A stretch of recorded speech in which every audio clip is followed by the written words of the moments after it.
What's happening, folks? Welcome back to Celtic Fans TV. Starting 11 prediction time for tomorrow's trip to Easter Road to face Hibs. We come into this one off the back of another 2-0 win at the weekend over St Johnstone. That game was tough for us. We had to work for the victory, but it was good to see us be measured, be patient again, get the breakthrough and then get a comfortable win in the end.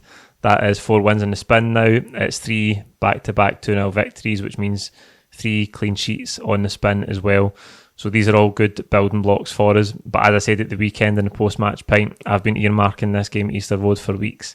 And I think if we can get 3 points tomorrow, it'll be a really, really good step forward for us. And hopefully it can be a springboard on a really good run for us. Before I get to the team and talking about Hibs Forum, I have to tell you about sponsors for this video. OneFootball, you know the drill with OneFootball. The app has everything that you need. You can get line-up notifications for all Celtic's games as soon as the team news breaks on match days. You can get goal alerts from all around the world. You can keep track of league tables from all around the world as well. You can add widgets to your home screen to keep up to date with Celtic's next fixture. And you can get Celtic-related news sent straight to your phone as soon as it breaks as well. You can download the OneFootball app by clicking the link in the description of this video. It is free wherever you get your apps on your phone, and it's a great way for you to support the channel. So if you haven't downloaded it already, please click the link below, get involved and let me know what you think. Hibs come into this one sitting 5th in the table.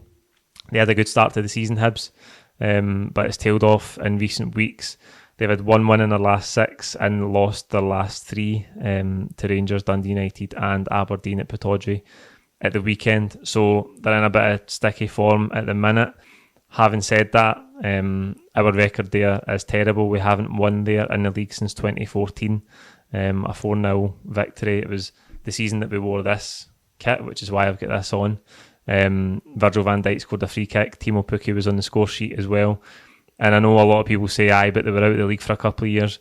But we've been there 7 times in the league since our last victory.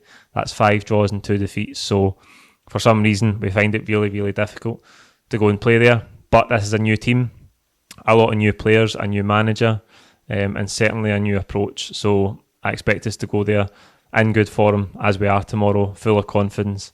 And hopefully we can get a massive 3 points for us. In terms of the team, no doubt it will be Joe Hart in goals. We've seen Josip Juranovic come back at the weekend. He played at left back. A lot of people would like to see him on his more natural right-hand side. But Ralston is there at the minute. And I had this discussion with Kevin at the weekend. He thought, are we accommodating Ralston and playing Juranovic out of position because of that? But I asked him, as the manager, thinking that Juranovic is actually better than some of the left-back options available to him. I don't know. Could we see Bolingoli come back in for this game? Maybe, but again, he's dropped off the face of the earth and wasn't involved on Saturday against St Johnstone. So who knows what the score with him is? I'm going to go with the same back 4 from the weekend. That's Ralston at right back, Carter Vickers and Starfelt in the middle, and obviously Juranovic at left back. I thought Juranovic played well on Saturday. Obviously puts the penalty away, but I thought his all-round performance was really comfortable as well. Composed. I think he's a good player. He's going to be a good player for us. And whether we get him over at right back or he has to play a spell of games at left back, I think he's got the quality to do that.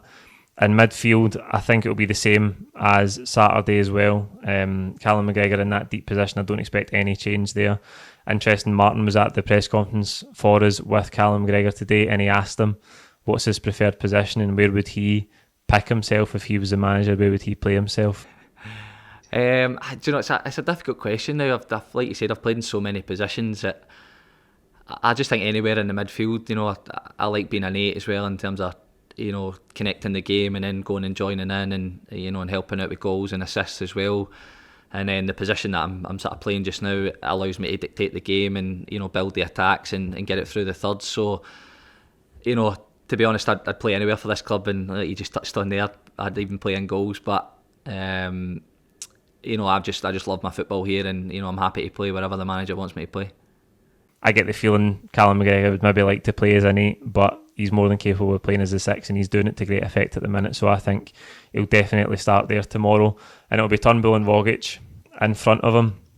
I think those two, again, Tom Rogic, a bit of a resurgence this season. He's looking better.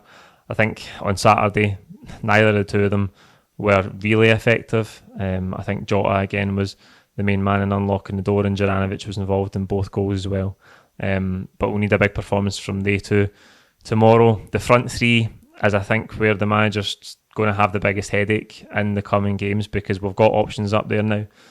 For a long time, since the start of the season, we didn't have any options. The bench was threadbare because of the injuries. But now we've got Mikey Johnson back. James Forrest is coming back. Giacomakis started at the weekend. Kyogo went out wide. And we talked at length about the impact that has on Kyogo's ability to affect the game. So I think Kyogo's going to go back through the middle. So that only leaves the wide areas. There's no doubt Jota will start. And I'm torn between Abada and Mikey Johnson. We actually ran a poll on the Twitter account as well, and the votes that came in were totally split. Half the people thought we would see Abada, Kyogo and Jota. Half the people thought we'd see Giacomakis, Jota and Kyogo, and a few other people were suggesting that Johnson would start. I'm just going to go with Abada. I know the manager's talked a lot about giving him a wee spell out of the team, and he only really had Saturday off, and he came on for the last 5-10 minutes. I just don't know if we're in a position to be starting Mikey Johnson in a game of this stature yet. I think he's a great option off the bench for us, and he has looked really sharp when he's come on. But I just think we need to get Kyogo through the middle, which means we can't really start Giacomakis. And I'm going to say that Johnson's not quite ready to start this game yet. So that means Abada on the right-hand side until Forrest is back available. Jota on the left-hand side again. As I say, involved at the weekend. A great flick through to Kyogo in the build-up to the penalty. Really effective, really dangerous every time he gets on the ball. We need a big performance from him tomorrow night. And then, as I say, leading the line, Kyogo Furuhashi. We've got to get him in that position. As I said at the weekend, that's got to be his position. I don't want to see us too often accommodate someone else and move him out of position. I think he is a specialist type of player for this system and in that position. So I think we should keep him there at all costs.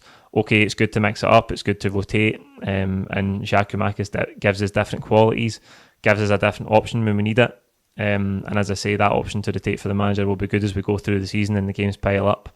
But I think, as I say, at all costs, and certainly in big games, Kyogo's got to play through the middle at all times. There you go. That's the team I think the manager will go with tomorrow. Like this video, comment with your own thoughts below. Don't forget to subscribe if you haven't already. We'll see you tomorrow at Easter Road for all of the full-time content as normal. Cheers.